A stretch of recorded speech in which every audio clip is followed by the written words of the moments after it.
আসসালামু আলাইকুম গাইস, কেমন আছেন সবাই? আমি তো ভালো নেই, কারণ আমাদের টায়ার পাংচার হয়ে গেছে। আমাদের না, গাড়ির।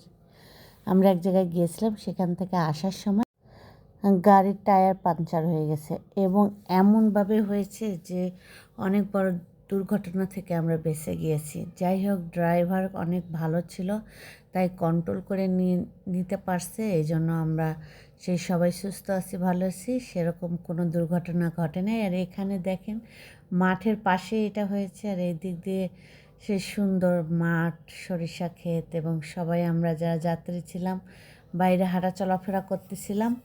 আর এই যে এইদিকে দেখতেছিলাম সবাই পাড়ায় ওই পাশে একটা বাড়ি ছিল, তারা এসেও জিজ্ঞাসা করতেছিল কি হয়েছে। আর এই যে এখানে হচ্ছে হাইওয়ে রোড, এই দিক দিয়ে আমরা আসতেছিলাম। আর এখানেই প্রায় মনে করেন অনেক দূর থেকে টায়ার পাংচার হয়েছে।